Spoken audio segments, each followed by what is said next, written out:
फुलवापुर station से जैसे ही train passengers को लेकर आगे बढ़ रही होती है, सभी पैसेंजर्स अपने अपने सीट पर बैठने में लगे होते हैं। ट्रेन अपनी पूरी रफ्तार से स्टेशन को पीछे छोड़ रही होती है। एक बोगी में काजल चुपचाप एक सीट पर बैठी रो रही थी। वो चाहकर भी अपने आंसू को रोक नहीं पा रही थी। काजल पेट से थी और उसकी प्रेगनेंसी को 9वां महीना चल रहा था। डिलीवरी कभी भी हो सकती थी। ऐसी हालत में वो रोते हुए आखिर कहां जा रही है? जो भी उसे देखता था यही सोचता था, आखिर क्या मजबूरी है इस औरत की जो इतना बड़ा पेट लेकर ट्रेन में सफर करना पड़ रहा है। काजल के सामने वाली सीट पर एक विधवा औरत बैठी हुई थी। वो काजल से पूछती है, बहन, तुम रो क्यों रही हो और ऐसी हालात में तुम सफर क्यों कर रही हो? क्या तेरे घर वालों ने तुझे समझाया नहीं कि प्रेगनेंसी की हालात में सफर करना ठीक नहीं होता है? तुझे देखकर ऐसा लग रहा है तेरा बच्चा किसी भी समय हो जाएगा। कमला की बात सुनकर पास में बैठी एक औरत कहती है, हाँ, और नहीं तो क्या, भला ऐसी हालत में कौन सफर करने देता है अपनी पत्नी को? पता नहीं इसका पति कैसा इंसान है जिसने अपनी प्रेग्नेंट पत्नी को भी ट्रेन में बिठा दिया। और देखो तो इसके साथ इसके परिवार का कोई भी नहीं है। अगर रास्ते में इसे कुछ हो गया तो ये बेचारी अकेली कैसे संभालेगी सब कुछ? लोगों के ऐसे ताने सुनकर काजल को और भी ज्यादा रोना आता है। वो रोते रोते उन लोगों से कहती है, ऐसी कोई बात नहीं है। मेरे पति बहुत अच्छे इंसान हैं। 8 महीने पहले वो पैसे कमाने शहर गए थे, लेकिन कल ही उनकी एक दोस्त फोन करके बताया कि उनका एक्सीडेंट हो गया है। हम दोनों का इस दुनिया में और कोई नहीं है, इसीलिए मुझे ऐसी हालात में भी अपने पति को देखने के लिए जाना पड़ रहा है। काजल की बात सुनकर वहां बैठे सभी लोगों को काजल पर दया आती है। सभी लोग काजल की मदद करने के लिए कुछ पैसे जमा करते हैं और काजल को देते हैं। काजल बहुत गरीब थी। पति के एक्सीडेंट की खबर सुनकर खाली हाथ ही ट्रेन में बैठ गई थी, लेकिन इतने बड़े शहर में बिना पैसों के गुजारा होने से रहा।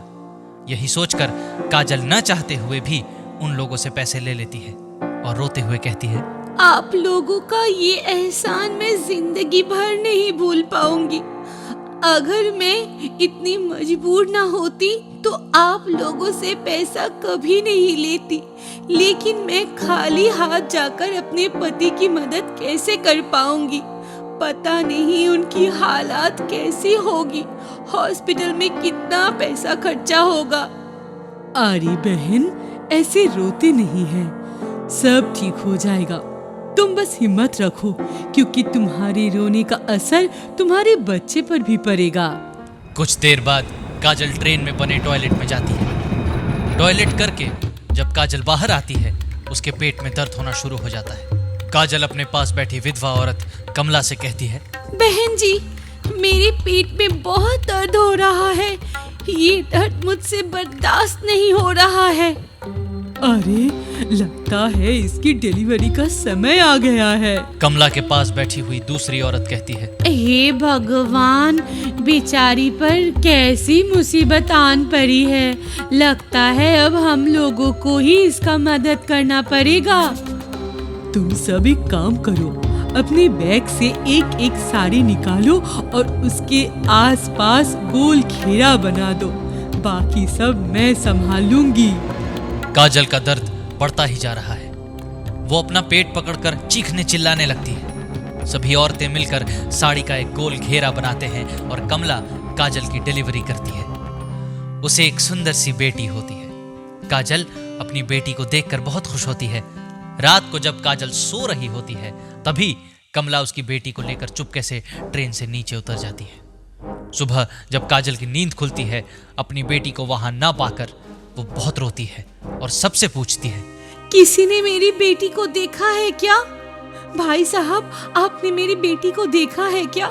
आप लोगों ने ही तो रात को मेरी डिलीवरी करवाई थी। कौन ले गया मेरी बेटी को?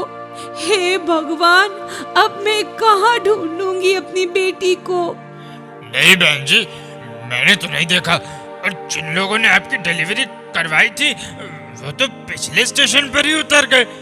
मेरा भी स्टेशन आने वाला है, मैं भी उतरने जा रहा हूँ। काजल को अपनी बेटी कहीं नहीं मिलती है। काजल रोते रोते ट्रेन से नीचे उतर जाती है। काजल अपने पति के कमरे में पहुंचती है। वहां उसका दोस्त रोहन काजल को बताता है कि अरे भाभी जी, आपने आने में बहुत देर कर दी। मैंने आपको 3 दिन पहले ही फोन किया था।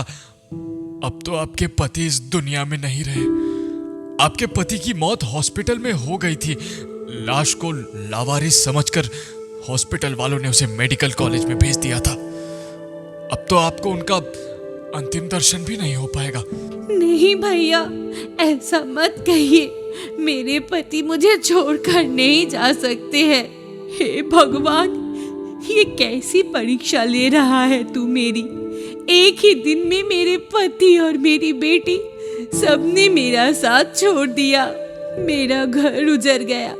अब कौन है इस दुनिया में मेरा?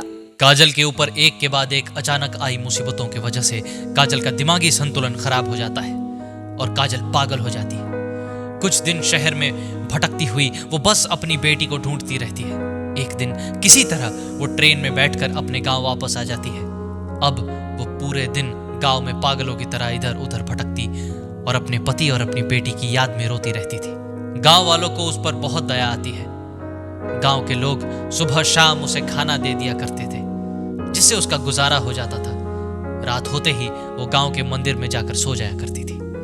दूसरी तरफ जिस बुढ़िया ने काजल की बेटी को चुराया था, वो उसकी अच्छी परवरिश करने लगती है और उसका नाम अंबिका रखती है। अंबिका पढ़ाई में बहुत होशियार थी। समय बीतता है और अंबिका पढ़ लिख कर एक अच्छी डॉक्टर बन जाती है। अब आगे क्या होता है? क्या अंबिका अपनी माँ काजल से मिल पाती है या काजल अपनी बेटी को ढूंढते हुए पागल रहकर ही मर जाती है?